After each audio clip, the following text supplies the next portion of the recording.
Et le jour où l'homme pêche, Dieu vient et il maudit l'homme. C'est quoi la malédiction que Dieu donne à l'homme? C'est à la sueur de ton front que tu mangeras ton pain. Est-ce que tu sais que travailler pour manger est une malédiction? Je répète ça, ça doit entrer dans ta tête.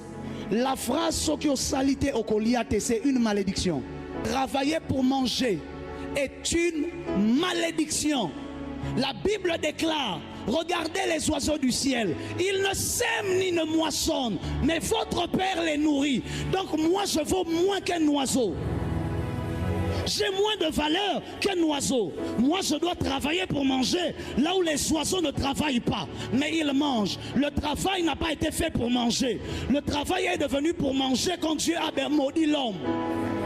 L'homme ne travaillait pas pour manger, il travaillait pour atteindre les objectifs divins, de multiplier et de dominer. Il ne travaillait pas pour manger, le manger était géré par Dieu. Quand tu commences à devoir travailler pour manger, c'est le signe que tu es déjà sous une malédiction.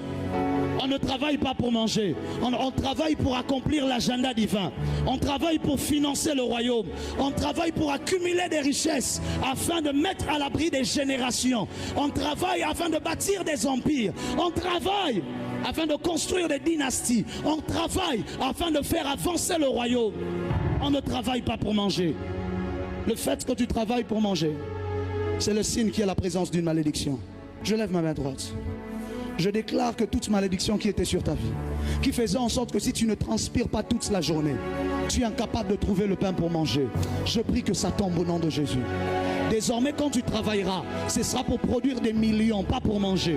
Désormais, quand tu travailleras, ce sera pour produire des richesses illimitées, pas pour manger.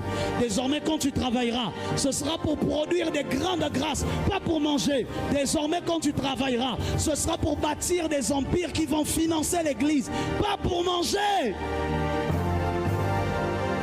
Manger est géré par Dieu. Mais oui, la bénédiction a besoin d'un travailleur. Parce que lorsque Dieu te bénit, la bénédiction a besoin d'un travailleur. La Bible déclare: je bénirai l'œuvre de tes mains. Il y a une bénédiction qui ne vient pas sur la tête, mais qui vient sur les mains. Lorsque Dieu te bénit, la bénédiction a besoin d'un travailleur pour agir. Ton amen n'est pas arrivé ici devant. Ton amen n'est pas encore arrivé ici devant. Lisez la vie de Jacob. La Bible fait comprendre que Jacob était paresseux et que le travailleur c'était Ésaü. Vous avez déjà remarqué ça dans la Bible? La Bible nous fait comprendre que Jacob passait son temps dans la maison de sa mère en train de dormir et en train de se prélasser. Il était un paresseux. Mais le jour où il a été béni, la bénédiction l'a pris, l'a emmené dans la maison de Laban afin de lui apprendre le travail.